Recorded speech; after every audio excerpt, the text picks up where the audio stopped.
இதுல வந்து காலையில பொறுத்த வரைக்கும் லாபத்துக்காக இல்லை. மாடு இப்போ லாபத்துக்காகவே இல்லை. காங்காய மாடு, செவல கலரு, பல்லு கடமணப்பு. 1.5 வருஷமா எங்க கிட்ட இருக்கு. இது வரைக்கும் ஜல்லிக்கட்டா அந்த மாதிரி அதிகமா விடல. கயிறு பிடிச்சி மஞ்சள் ரொட்டு மாதிரி தான் நடத்திட்டு இருக்கிறாங்க. அது எருதாட்டம். இது வரைக்கும் ஒரு 7-8 எருதாட்டம் இருக்கு. மாடு அமைதியான குளம் தான்.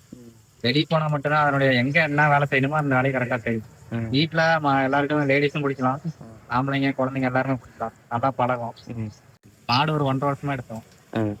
எடுத்து 1.5 வருஷம் ஆகுது. 2 பல்லல எடுத்தோம். மாடு இப்ப கடமுடக்கு. மாட்டு தீவனம் இது சோளத்தட்டு, இந்த கோப்போரு, சூப்பர் நேப்பீரு, பச்சை தீவனமாக கொடுக்குறோம். அப்பப்ப இது இது நல்ல மயிறு கொடுக்குறோம். மீதி இதை தவிர்த்து பச்சை தண்ணியில பருத்தி கொட்டை, கலப்பு தீவனம் போகும். எப்பவும் நம்ம கிட்ட பொட்டை மாடு அதிகமா இருக்கும். காலை ஒரு மாடு எப்பயும் வீட்டுல இருக்கட்டும் அழகுக்காக. அப்புறம் ஒரு ஒரு இன்ட்ரெஸ்ட் நாம பாக்குறோம்ல ஜல்லிக்கட்டு வேணும் அந்த அந்த விருப்பத்துலதான் எடுத்து செலவு பார்த்து நம்ம மாடு வளர்த்த முடியாது. காளை மாட்டை பார்த்து இருக்கலாம். விருப்பம் பேர்ல நம்ம மனுஷங்க எப்படி பாத்துக்கிறோமே அன்றாட வாழ்வில் எப்படி இருக்குமோ அதே மாதிரிதான் மாட்டுக்கும் பார்த்து. இதுல வந்து காலையில பொறுத்த வரைக்கும் லாபத்துக்காக இல்லை. மாடு ஒரு லாபத்துக்காகவே இல்லை.